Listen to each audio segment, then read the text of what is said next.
For this investigation, we're heading to one of my favorite places, Weston, West Virginia, Trans-Allegheny. Trans-Allegheny Lunatic Asylum is a massive, massive old mental health hospital, and it is terrifying. Oddly enough, the entire property is 666 acres. With 13 buildings. Oh. So it's just ticking all the boxes right there. Yeah, there's like no way it wouldn't be haunted. Yeah, like, pretty much. They didn't do themselves any favors. Totally asking for it. Rebecca is the owner of Trans-Allegheny, and she's owned it for over a decade, and she's really the one who saved it from being torn down. The most disturbing thing about this facility is that thousands upon thousands of lobotomies occurred there.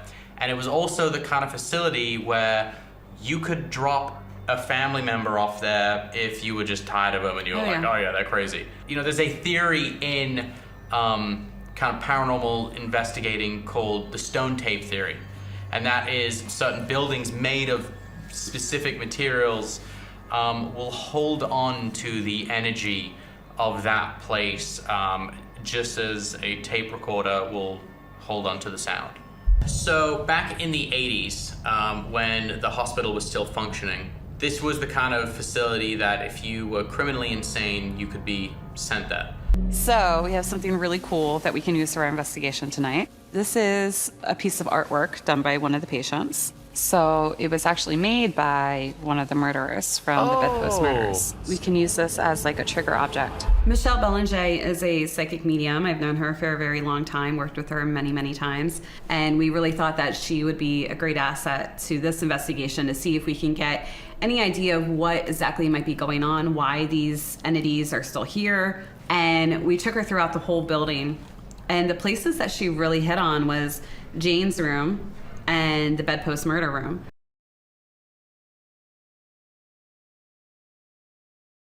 As far as the bedpost murder room, she completely described the entire scene. When Michelle was kind of informing us that there was certain entities in the room, I did get spooked, especially with what happened once we went back to the bedpost murder room and conducted our investigation using the REM pod. I, to this day, can't explain that.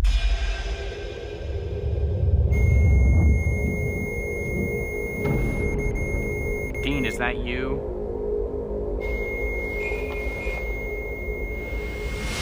Dean, if that's you, we need to know that you're here. Can you help us figure that out? Light.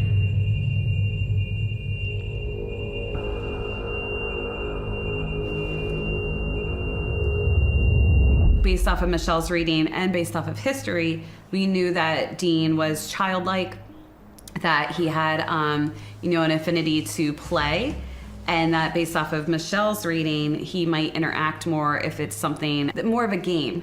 So we really wanted to set something up that was game-like, childlike.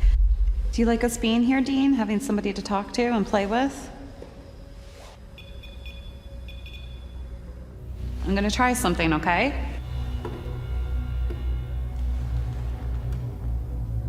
Dean, do you know who this belonged to? Do you know who this is?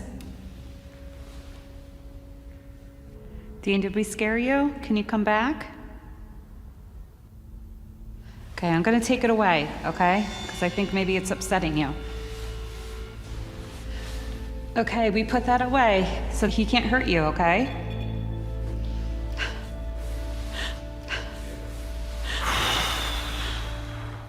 The fact that when we brought the mask, close to the REM pod and Dean stopped communicating with us, that's not fake. We did not stage any of this. This was not us doing some trickery for the old, here's one we made earlier TV. Like, no,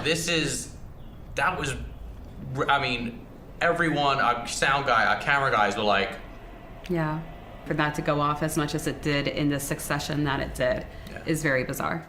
If we're going off of what Michelle talked about, Michelle very much believed that there was a portal, an opening for stuff to come into this space.